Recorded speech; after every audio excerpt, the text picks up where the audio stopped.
ओम नमो भगवते वासुदेवाय। ओम नमो भगवते वासुदेवाय। ओम नमो भगवते वासुदेवाय। नारायणं नमस्कृत्य नरं चैव नरोत्तमं देवीं सरस्वतीं व्यासं ततो जयमुदीरये। नष्टप्रायेषु भद्रेषु नित्यं भागवत सेवया भगवती उत्तमश्लोके भक्तिर्भवति नैष्टिकी। ओम अज्ञानतिमिरान्धस्य ज्ञानाञ्जनशलाकया चक्षुरुन्मिलितं येन तस्मै श्रीगुरवे नमः। नमो विष्णुपादाय कृष्णप्रेष्ठाय भूतले श्रीमतिभक्तिवेदान्तस्वामिनिति नामिने। नमस्ते सारस्वती देवे गौरवाणी प्रचारिणे निर्विशेषशून्यवादी पाश्चात्यदेशतारिणे। जय श्री कृष्ण चैतन्य प्रभु नित्यानंद श्री अद्वैत गदाधर शिवासादि गौर भक्तवृंद। हरे कृष्ण कृष्ण कृष्ण हरे हरे हरे राम राम राम हरे हरे।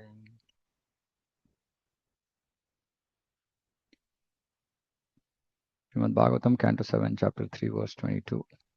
श्रीनारद उवाच इत्युक्त्वादिभवो देवो भक्षितांगं पिपीलिकैः कमण्डलूजलेनौक्षध दिव्येनामोघराधसा। Sri Narada Muni continued. After speaking these words to Hiranyakashipu, Lord Brahma, the original being of this universe, who is extremely powerful, sprinkled transcendental, infallible spiritual water from his kamandalu upon Hiranyakashipu's body, which had been eaten away by ants and moths. Thus he enlivened Hiranyakashipu.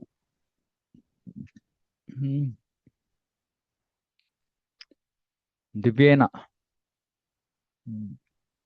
Divya, to spiritual, Jarena. Lord Brahma is the first created being within this universe and is empowered by the Supreme Lord to create. Tene Brahmaradaya Adi Kavaye, the Adi Deva Adi Kavi, first living creature, was personally taught by the Supreme Personality of Godhead through the heart. There is no one to teach him, but since the Lord is situated within Brahma's heart, Brahma was educated by the Lord himself. Lord Brahma, being especially empowered, is infallible in doing whatever he wants, meaning he doesn't fail. This is the meaning of the word Amogaradhasa. He desired to restore Hiranyakashipu's original body, and therefore by sprinkling transcendental water from his water pot, he immediately did so. Actually, Brahma also prays in 10th canto, saying that whatever I said or I say never goes in vain, meaning Lord will make it happen. This is true for all pure devotees. Like yesterday we were discussing, pure desire. If you have pure desire, so devotees were talking about their book distribution experience, and many were saying that I had this desire so much to distribute so many books, and it happened. So this is when the desire is pure, then Krishna will manifest it. So then the words of such devotees don't become false. So infallible. Their words will be infallible. So here also it was a very difficult task to restore Hiranyakashipu's original body. But because he desired that, he is so empowered that the Lord made it happen. And also we can see that his Kamandalu had transcendental water. So which means that though he was within the material world, because he was a devotee, so everything about him is spiritualized. So he had spiritual water. Of course, the water also is Ganga. So that way also she is spiritual.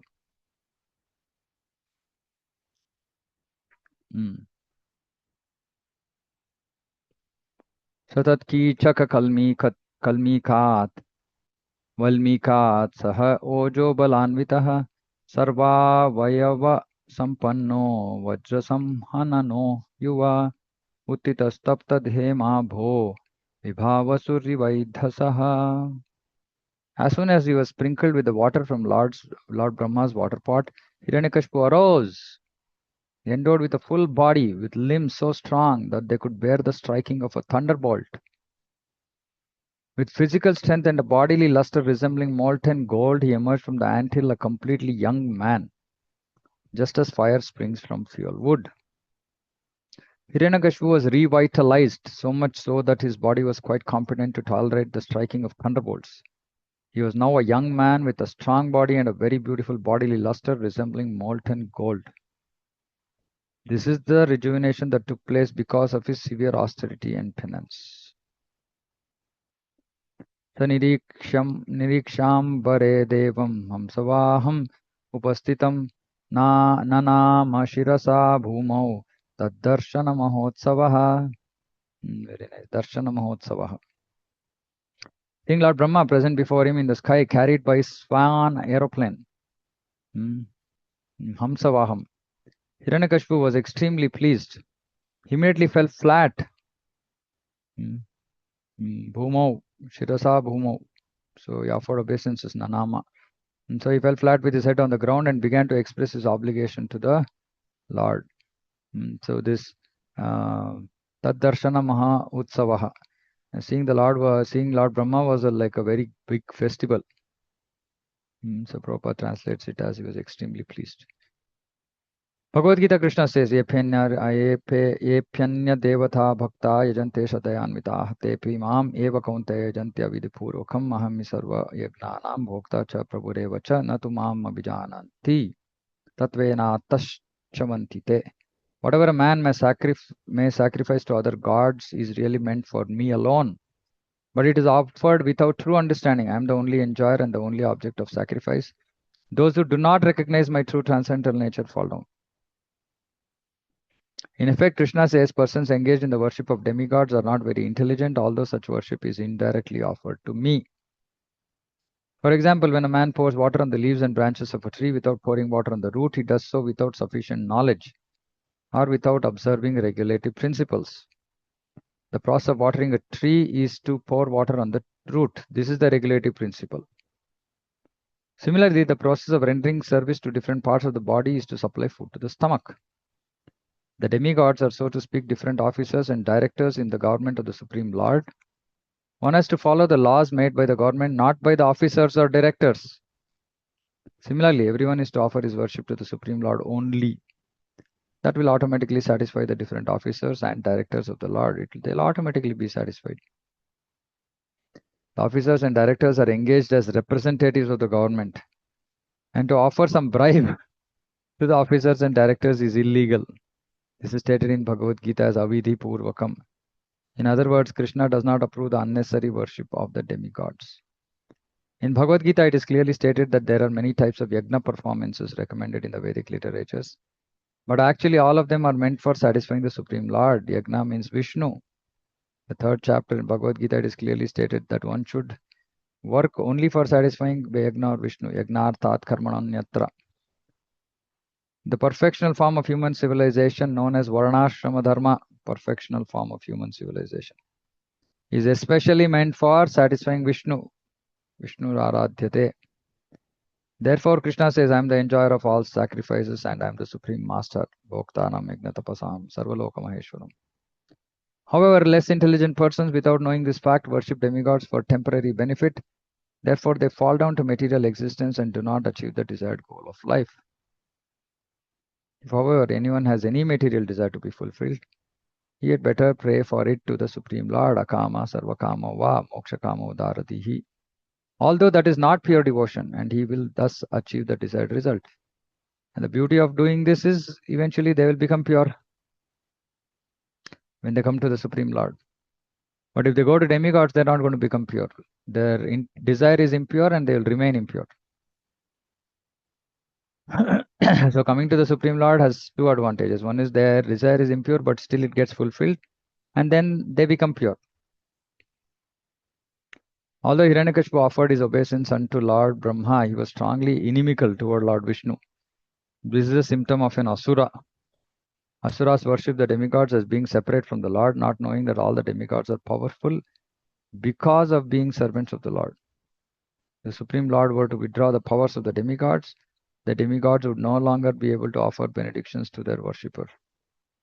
The difference between a devotee and a non-devotee or asura is that a devotee knows that Lord Vishnu is the supreme person of Godhead, and that everyone derives power from him.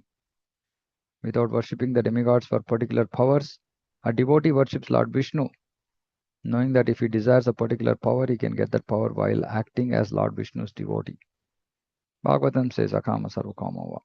A person who has broader intelligence, Udaradihi, broader intelligence, whether he be full of material desires, free from material desires, or desiring liberation, must by all means, Tivrena, intensely, by all means, worship the Supreme Lord.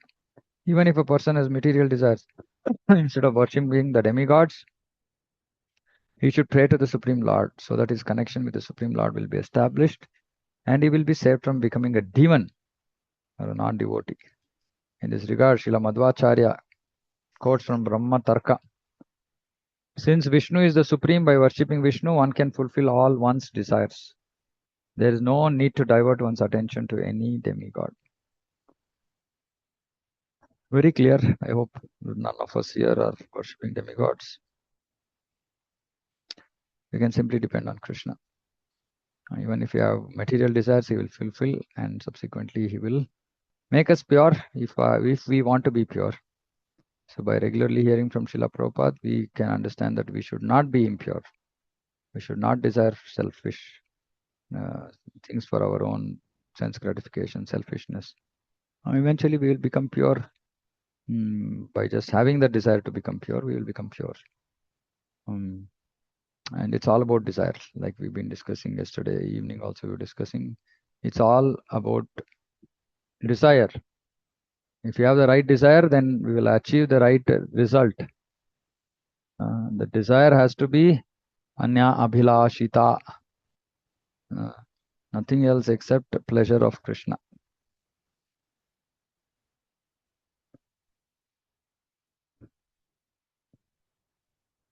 Hare Krishna, Prabhu. Yeah. This is for the second time I'm asking because the conversation has come up. When we say, but when we go to some Tirtha Yatras, we have Kshetrapalaka as Lord Shiva. But we can go and attend there, right? We can, Yeah. that all Yeah. we can. See, It's Shiva is not, we don't consider Shiva as a demigod. We consider Shiva as Vaishnavanam Yatashambhu, and especially in the Dhams. Because in the Dham, actually he is Kshetrapala, so it's a divine duty that he has taken up, that Lord Vishnu has given him. So when we go to Dham, absolutely we should visit. Actually, we see in Sri Chaitanya Charitamrita, Chaitanya Mahaprabhu actually wherever he went, he visited temples of Shiva and even danced in ecstasy in front of him. So for Gaudiya Vaishnavas, we consider Lord Shiva as we see him as a devotee. But it's good to go in dhams, because in the dham there is the same mood. The Supreme Krishna or Vishnu is the Supreme Lord, and then Shiva is the greatest Vaishnava. Now, but however, in general, like cities and rest of the country, mostly Shiva is worshipped as the Supreme Lord himself. So that's not very ideal. So we avoid going to Shiva temples within the city or within outside the dham, we can say. But in dham, absolutely we should go. There's no doubt. okay. Yeah. Okay, Prabhu. Yeah. Yeah. Utta, So, yeah. initiated devotees they eat only the prasadam of the Lord Vishnu. I mean Lord Krishna. So, Mm. what about other greatest Vaishnavas like Hanuman, Lord Shiva? They can have it, or no, only Vishnu prasadam they should have Yeah. it. So again, it depends on the mood of worship. So people actually don't see these personalities as devotees. Like you go to a normal Hanuman temple, they might not really worship him with the right mood. If they are worship Hanuman is still okay, because mostly people don't know him in any other way um, as a great devotee of the Lord. So mostly it's okay. But what happens is, because in any temple you go, you will have multiple demigods, and we don't know the process of worship. We don't know the mood, and hence we generally Prabhupada said avoid. Okay, but Okay. if we know that it's actually like a devotee run, and it is only like very pure worship, absolutely there's no issue in taking. But that discrimination has to be there. It's not that wherever we go we will take. That is the reason why, to keep it simple, Prabhupada just said don't take prasadam from demigod temples. But with the right, if we know the mode of worship, then we can absolutely take if it's being done in the Vaishnava way. Okay, bro. उत्थाय प्राञ्जलि प्रह्वा ईक्षमाणो दृशा विभुं हर्षाश्रु पुलकोद्भेदो गिरा गद्गदया गृणात्. Then getting up from the ground and seeing Lord Brahma before him, the head of the Daityas was overrun by jubilation. With tears in his eyes, his whole body shivering, he began praying in a humble mood with folded hands and a faltering voice to satisfy Lord Brahma. And this almost looks like, stage of Krishna Prema. Oh, Asta Satvika Vikar. Okay, but a demon is doing something for his own, achieving his own end, which we will know now, which we will understand. Okay, so I'm going to just read this. And now, most of these descriptions of Lord Brahma by Hiranyakashipu are not completely accurate from Bhagavad Tattva Vichar, right? So we should not get confused because Brahma is now going to call him Supreme Lord, and so. But you see, Prabhupada actually here he uses lowercase s, lowercase l. But when it is connected to Krishna, he uses uppercase. So we can understand that even though these prayers seem to be glorifying Brahma, actually equating to the position of Vishnu, we know the real position, so we should not get bewildered, confused. Let me offer my respectful obeisances unto the Supreme Lord within this universe. At the end of each day of his life, the universe is fully covered with dense darkness by the influence of time, and then again during his next day. So this at the end of each day. So there is universe is fully covered with dense darkness, and during his next day, that self-effulgent Lord, by his own effulgence, manifests, maintains, and destroys the entire cosmic manifestation through the material energy, which is invested with the three modes of material nature. Of course, it is not by his own effulgence; it's by the mercy of Lord that it happens. But yeah, from a material perspective, it can be said like that. He, Lord Brahma, is the shelter of those modes of nature. Sattva guna, rajoguna, tamoguna. The words Abhivyanag Jagadidam refer to he who creates this cosmic manifestation. The original creator is Supreme Person of Godhead. See here, capital S, capital P, right? Krishna.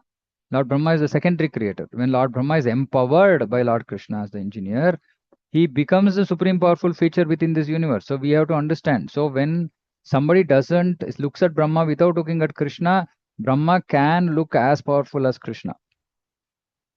Which is also actually Narada Muni tells Brahma, saying that if somebody looks at you, it almost looks like you're as powerful as Supreme Lord.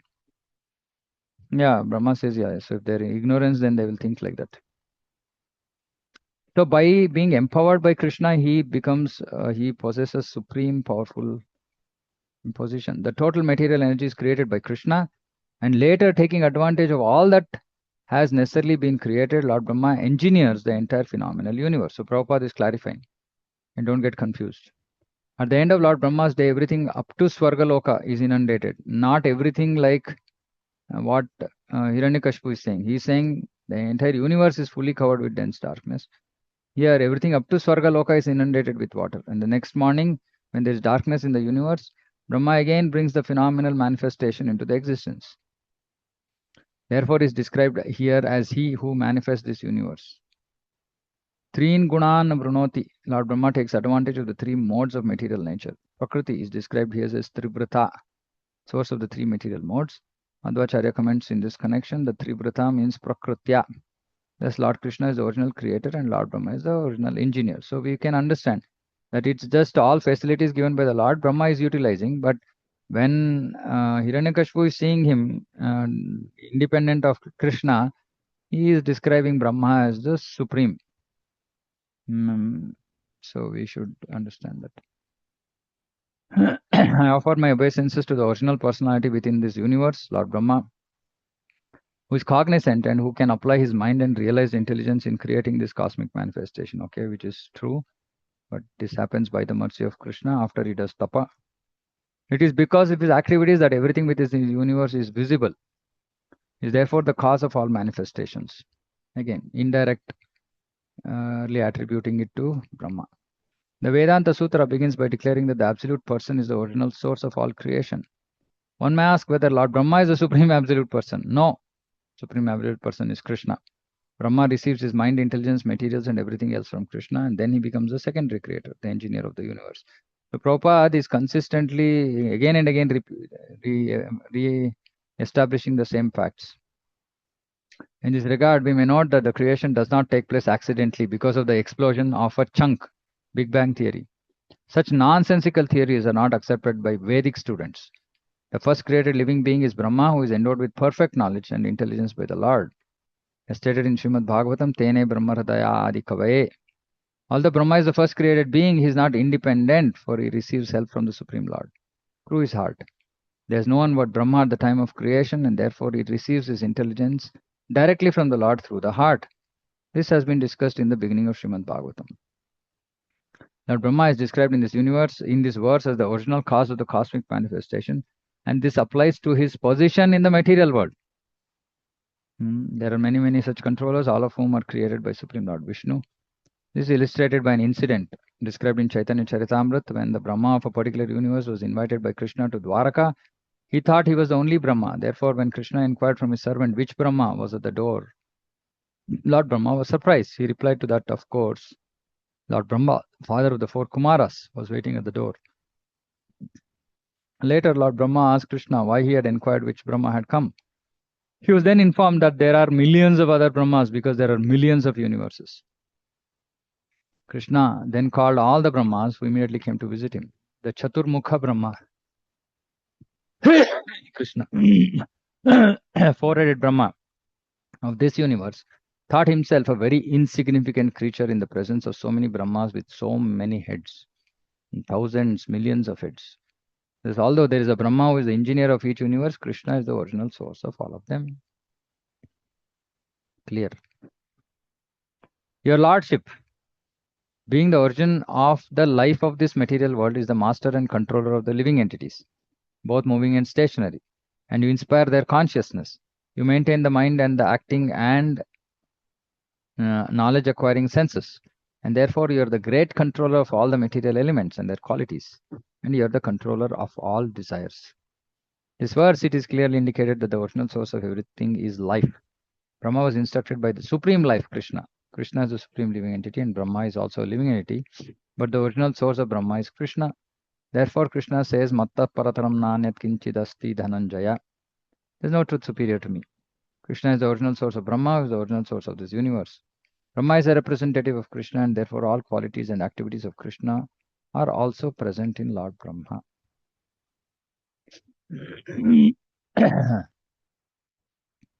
My dear Lord, by your form as the Vedas personified, and through knowledge relating to the activities of all the Agnik Brahmanas, you spread the Vedic ritualistic ceremonies of the 7 kinds of sacrifices headed by Agnistoma.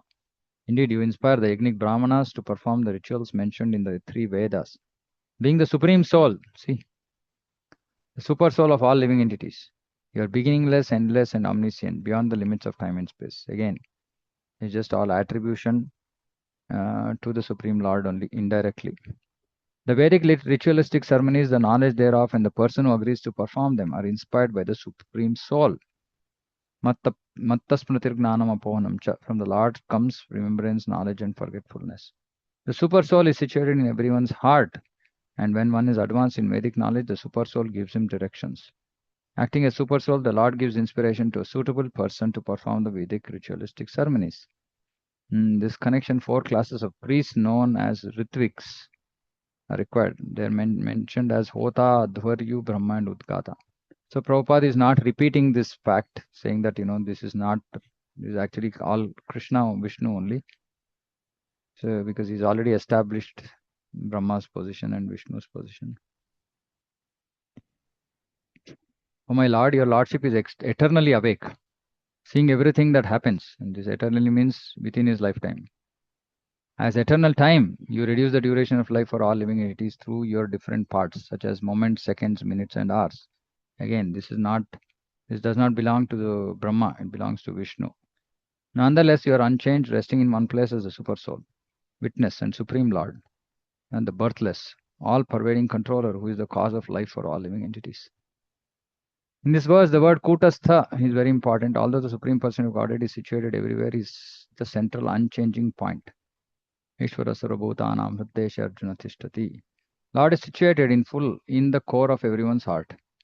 As indicated in the Upanishads by the word Ekatvam, although there are millions and millions of living entities, Lord is situated as a super soul in every one of them. Nonetheless, he is one in many, as situated in Brahma Samhita, Advaitam Achyutam Anadim Ananta Rupam. He has many forms, yet they are Advaita, one and unchanging. Dvaita means dual, Advaita means non-dual. Since the Lord is all-pervading, he is also situated in eternal time. The living entities are described as part and parcels of Lord because he is the life and soul of all living entities, being situated within their hearts as the Antaryami, as enunciated by the philosophy of inconceivable oneness and difference. Achintya Bheda Abheda. Abheda is oneness, Bheda is difference. Since the living entities are part of God, they are one in quality with the Lord, yet they are different from him. The super soul who inspires all living entities to act is one and changeless. There are varieties of subjects, objects, and activities. The Lord is one. So again, so whatever we read here, so we can see in how much either Hiranyakashipu is in ignorance or he is, glorifying, just like normal human beings glorify somebody else, right? They just want to impress them, and so they will speak things which might not all be correct, true. And say you're so great, you're this, you're that, just to get some favor from them. So either of the things, he's in ignorance, partial ignorance, or he's just glorifying him so that he can get whatever he's wanting. There's nothing separate from you, whether it is better or lower, stationary or moving. The knowledge derived from Vedic literatures like the Upanishads and from all the sub-limbs of the original Vedic knowledge from form your external body, your Hiranyagarbha, the reservoir of the universe, but nonetheless being situated as a supreme controller, you're transcendental to the material world, which consists of the three modes of material nature. And again, so all of this, the word param means supreme cause and aparam means the effect. Supreme cause is the supreme person of God, and the effect is material nature. The living entities, both moving and unmoving, are controlled by the Vedic instructions in art and science, and therefore they're all expansions of the external energy of the Supreme Lord, who is the center as the super soul. The Brahmandas exist during the duration of a breath of the Supreme Lord. Yasyaika nishvasita kala matavalambya jivanti loma vilaja jagadandanatha. Thus, they are also within the womb of the Supreme Person of Godhead, Mahavishnu. Nothing, therefore, is separate from the Supreme Lord. This is the philosophy of Chintya, Bheda, Bheda Tattva. O my Lord, being changelessly situated in your own abode, you expand your universal form within this cosmic manifestation, thus appearing to taste the material world, your Brahman, Super Soul, and oldest person of Godhead. It is said that the absolute truth appears in three features, Brahman, Paramatma, and Bhagavan. Cosmic manifestation is the gross material body of the Supreme Person of Godhead, who enjoys the taste of material mellows by expanding his parts and parcels, who are qualitatively one with him. The Supreme Lord, however, is situated in Vaikuntha planets where he enjoys the spiritual mellows.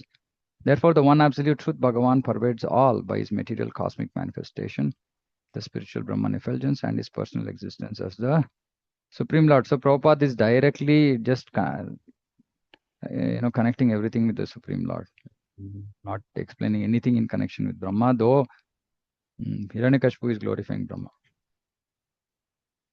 Let me offer my respectful obeisances unto the Supreme, who in his unlimited, unmanifested form has expanded the cosmic manifestation, the form of the totality of the universe. He possesses external and internal energies and the mixed energy called the marginal potency, which consists of all the living entities. The Lord is endowed with unlimited potencies, Parasya Shaktir Vividaiva Shuyate, which are summarized as three: external, internal, marginal. External potency manifests this material world, internal manifests the spiritual one, and marginal potency manifests the living entities, or mixtures of internal and external. So we should remember this. Marginal potency manifests living entities. External potency manifests material world. Internal potency manifests spiritual world. Marginal potency manifests living entities. The living entity being part and parcel of Parabrahman is actually internal potency, because Atma is internal potency.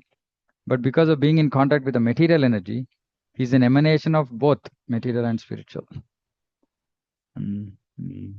Jiva. Jivatma. The Supreme Person of Godhead is above the material energy and is engaged in spiritual pastimes. The material energy is only an external manifestation of his pastimes. So we understand all this. O my Lord, O best of the givers of benedictions. See, now he comes to the point. If you will kindly grant me the benediction I desire, please let me not meet death from any of the living entities created by you. So he glorified. Now he comes to the real business, which is to ask for a boon. And he starts, let me not meet death from any of the living entities created by you. After being created from the navel of Garbhodakashayi Vishnu, Brahma, the original created living being within the universe, created many other different types of living beings, entities to reside in this universe. Therefore, from the beginning of creation, the living entities were born of a superior living entity. Ultimately, Krishna is the supreme living being, the father of all others. Aham Bija Pradapita. He is the seed-giving father. Thus far, Hiranyakashipu has adored Lord Brahma as the supreme person of Godhead and is expected to become immortal by the benediction of Lord Brahma. So he is summarizing his prayers. Now, however, having come to understand that even Lord Brahma is not immortal, because at the end of the millennium, Lord Brahma will also die. Hiranyakashipu is very carefully asking him for benedictions that will be almost as good as immortality. His first proposal is that he not be killed by any of the different forms of living entities created by Lord Brahma within this material world. This is the first proposal, first part of the boon. Grant me that I not die within any residence. Na antar bahir diva naktam, during the day or night. Anyasmad api cha ayudaihi. Okay, night nor on the ground. So this Prabhupada is clarifying. Bhumau, okay. Na bhumau na ambare, nor in the sky. Grant me that my death not be brought by any being other than those created by you. So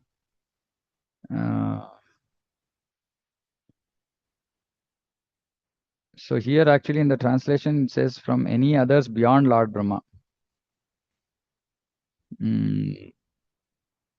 But Prabhupada in the translation says, grant me that my death not be brought up by any being other than, meaning grant me that my death be brought about by only living beings created by you. Now, here it says, should not meet death from any living created by you. Now here he seems to be saying, one second, so this is a little bit confusing. Let me not meet death.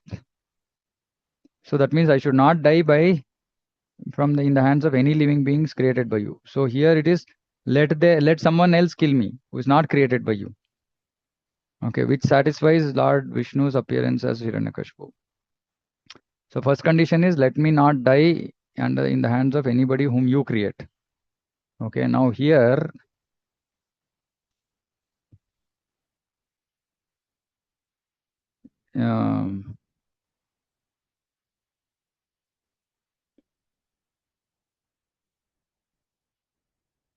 grant me that my death not be brought about. I have to write this down.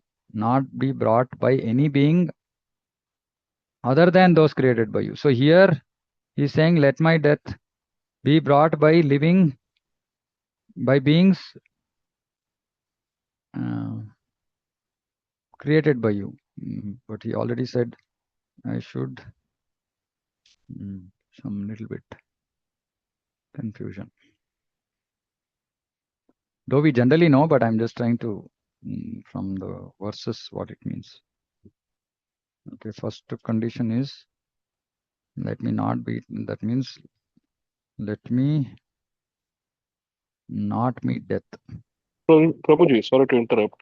I Yeah. think there is only two conditions. One is asking for not to be killed by anyone who has been created by Paramatma. And No, no, no. He's similarly, not talking about that. That's why I'm saying that is a general understanding we all have, saying that hmm. this is what it is. But now we are dissecting the Sanskrit and the translation. So So, and the there other is- condition looks like, let me be killed by someone who has not been created by you.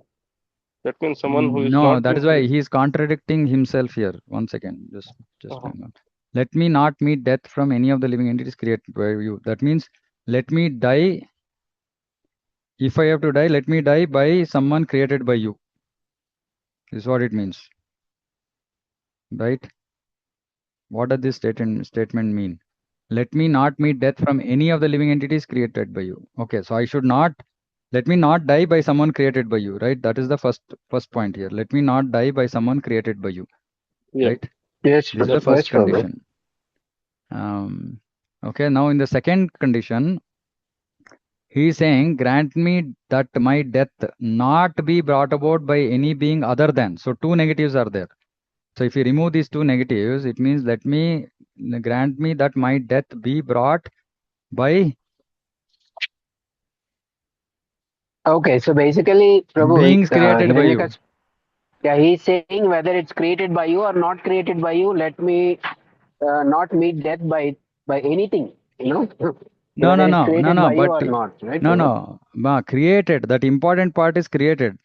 See, because he Yes, could yes, have just asked saying that let me not die. That immortality was not possible, right?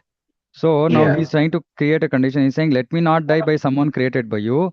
And he also saying that let me not die by someone not created by you. yes. No, but that That means that two, is out of his jurisdiction also. like that. So, so for example, the Lord Himself, right? I mean, he's not created, or I think anything outside of Brahma's jurisdiction also. So let Once me not again, be just killed by them, right, Prabhu? let's try That's to what. Yeah. just try to understand this English here, right? See, because actually Prabhupada here it says Anyasmat. This is Anyasmat.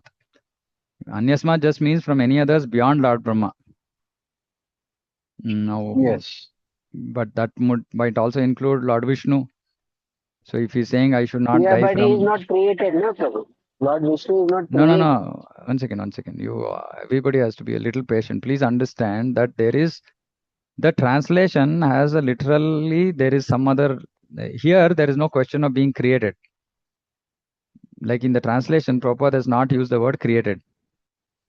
Okay, but in the purport, he's in the as in the word to word, he's not. There is no word created. But in the translation, he's used the word created.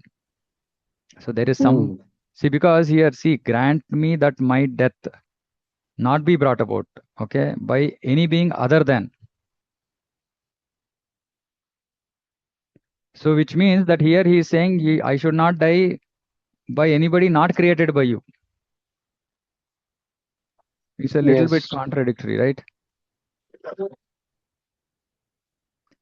See, first one said, let me not die by someone created by you. Okay, this is understandable. Now we're saying, Yes. let me not die or So I mean, let me he is die. very, very careful, Prabhu, in the sense that, No, no, one see, I second, one mean, second. Let's yeah, not get yeah. into careful and no, I just try to analyze this statement because see, I don't want to interpret anything. I want to understand this statement as it is. See, this is the whole Yes, thing about Prabhu. understanding Shastra is not to give any other meaning. Just I'm asking, translate this into simple English because there are two negatives. Remove the two negatives, and what is that statement? Yeah, that negative statement you have to apply beyond the creation, bro, outside of his jurisdiction. That's what Now, I'm that's saying. not what is being mentioned here. So we are interpreting here, right? So let's try to understand the sentence as it is. I'm saying we are now purporting on this statement. I'm not asking for purport. I'm asking for a less literal meaning of this statement. So anybody good in English? Can you just translate this into simple English? See here, grant me that my death not by any being other than those created by you, by any Hare being. Krishna, Prabhu. Hmm. I think so. Only beings created by you can kill me. Death not created by you. Death should be not by beings not created by you. That's what he's saying, right? Yeah, other than those, meaning it has to be, yeah, again he's saying let it be brought by only beings created by you. So let me die, if you take out two knots, by living beings created by you. So actually, yeah, see, this is what he's saying. First he's saying let me not die by someone created by you, and he's saying let me die by someone created by you.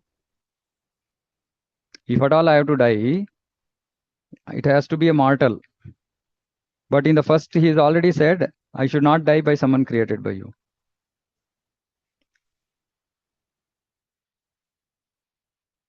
Death not created by you. That means death by created by you. We can Yeah. read purport, Prabhu. We Yeah. can understand. No, we know. Prabhupada has not explained this statement here. Very senior devotees, Sachidulal Prabhu. Many of you might not know. This question he brought up 10 years back. Right? Why is this line in the translation like this? It's important to understand, right? Purport Prabhupada would have explained whatever it is, right? But I'm saying the statement itself, we need to understand. So, nor by any weapon, nor by any human being, nor animal. Okay. Purport. Hiranyakashipu was very much afraid of Vishnu's becoming an animal. So he's saying not an animal. To kill him because his brother had been killed by Vishnu when the Lord took the shape of a boar. He was therefore very careful to guard against all kinds of animals. Okay, this we understand. But even without taking the shape of an animal, Vishnu could kill him by hurling his Sudarshan Chakra. Therefore, he was careful to guard against all kinds of weapons. So this also we understand. So, okay. He guarded against all kinds of time, space, and countries because he was afraid of being killed by someone else in another land.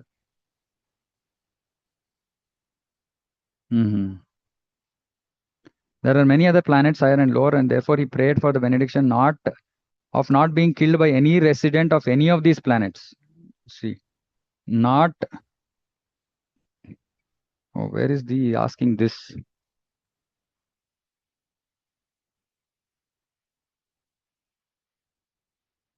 Okay, so that's what this means. Not by any being other than. No, not other than. Here it is saying not by any other jivas in the material world. The three original deities, Brahma, Vishnu, and Maheshwara. Hiranyakashipu knew that Brahma would not kill him, but he also wanted not to be killed by Lord Vishnu or Lord Shiva. Consequently, he prayed for such a benediction. Thus, Hiranyakashipu thought himself securely protected from any kind of death caused by any living entity within this universe. He also carefully guarded against natural death which might take place within the house or outside the house. Hare Krishna, Prabhu. Hmm. So that purport first line says that he is afraid of Vishnu becoming, taking animal form. So that's why he's asking it should not be done by anyone, only by people like, beings created by you, not, beings that are not created. So that's what it should be.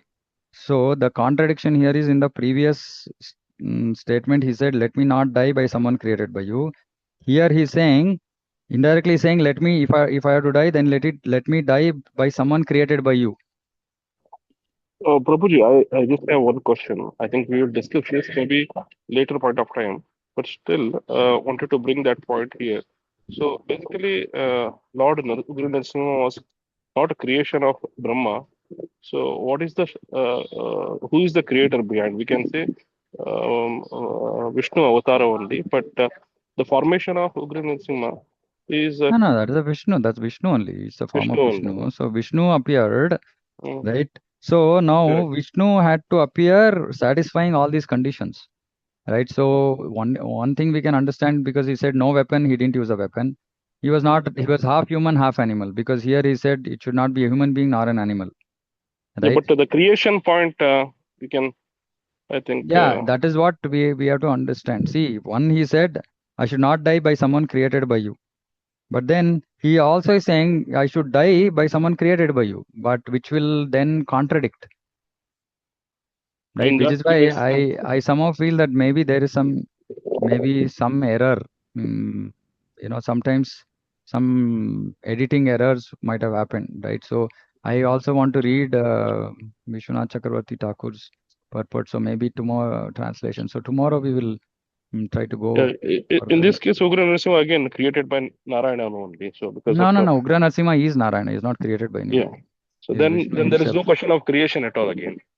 Yeah, which is why the statement here seems to be contradicting. So I don't know. Okay, it's a philosophical thing. Maybe all of you are not able to appreciate what I'm saying, but the statement here doesn't seem to be in line with actually what we understand.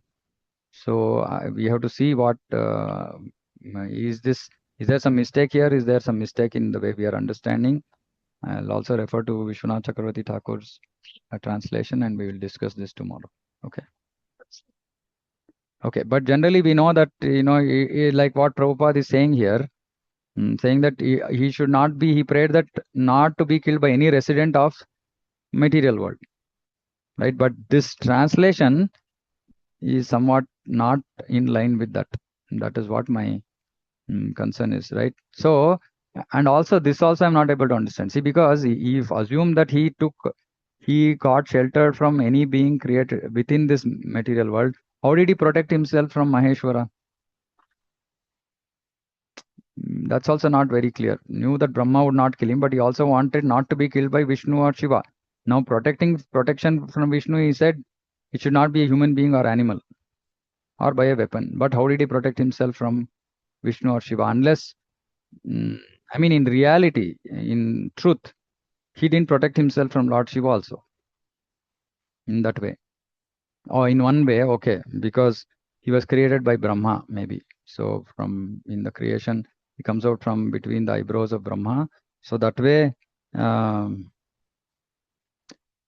okay, let's park this. We will little bit more analyze this tomorrow. See, this is all of you have to understand this, right? See, the way of reading Shastra is to try to understand statements as it is. Don't interpret a statement if you don't understand. Now, I'm not able to understand, but I'm not interpreting. I'm saying, okay, I don't understand this statement. I don't understand the statement and the purport connection. So I'm stalemate right now. Okay. But just to get to an understanding, we should not interpret it. This is how we have to read Shastra. It's a live example of how Shastra can be confusing. So now we have to go study deeper, pray for mercy, read other acharyas, try to understand what is being said. If we can't understand it even after that, we should ask other senior devotees. And specifically, the question should be, what does this statement mean in the translation? That should be the question. So please understand, this is how we have to read Shastra. Don't interpret. Interpret means whatever has been said in the translation, in addition to that, we are saying some things that we should not do. We should just try to understand the statement as it is. This is when we avoid interpretation. Is that clear? So while it might all be, you might all be upset saying that I'm not listening to what you're saying, but that is because you're all trying to interpret. I don't want to interpret. I want to understand the statement as it is. Okay. So I'm sorry if I just pushed hard saying that no, what you're saying is because it was an interpretation. So let's try to understand this as it is. It requires some more effort, some more purity, some more mercy, and we might get there. Okay. Any other questions, comments, points?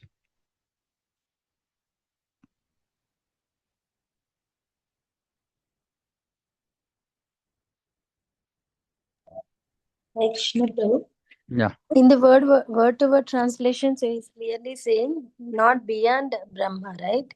From any No. others He's beyond saying Brahma. no. He's Unless not saying that. He's saying from any others. yes. I should not die from any others beyond Lord Brahma. That means that it will protect him from Vishnu and Shiva also, Yes. right? But that's not true because the Lord came as Vishnu and killed him. But in the previous form, he killed as a Varaha, right? So he came in the form of Yeah, an why previous Mataji? It is in connection with Hiranyaksha Hiranyakashipu. That is why he protected himself. He thought that Vishnu is going to come as a weapon or as an animal. animal. But if Anyasmat means anybody beyond Lord Brahma, then even Vishnu can't kill him. And then Yeah. Brahma will not have the power to give that benediction, right? And if he gives the benediction, like Brahma already said, my words will not be false, then Right. Vishnu cannot come and kill Hiranyakashipu. Right. That is why this statement is very, very critical to understand what it actually means. We might Yes. interpret, but that's not like I just explained. That's not how we try to understand Shastra. Yeah, beyond Brahma, he has no power to give. So at the same time, like Vishnu came and in the form of. But one more way of thinking about it is Brahma's Hiranyakashipu's understanding also was that there was nothing beyond Brahma. Right? So Oh, it's complicated, right? Because he glorified just now, he glorified Brahma as the Supreme Lord. right, So in one sense, from Hiranyakashipu's perspective, when he says nobody beyond Brahma, according to him, there's nobody beyond Brahma. right, Prabhu. Right? And he's also, see, it's a complicated thing, And when Hiranyaksha was killed, Hiranyakashipu now thought that Vishnu had fallen Right, Prabhu. because he had taken an animal form. So those aspects are not being commented here. So it's not giving a complete understanding, right? Because it's a critical statement. Anyway, let's do further study. Let's see what we get to. Okay, we'll close here. Shrimad Bhagavatam की जय, जगत गुरु शिला प्रभुपाद की जय। वाञ्छाकल्पतरुभ्यश्च कृपा सिन्धुभ्यः च पतितानां पावनेभ्यो वैष्णवेभ्यो नमो नमः। अनंत कोटि वैष्णववृंद की जय, समवेत गौर भक्तवृंद की जय। हरे Krishna. Okay, is that okay? Request devotees not to be upset with me.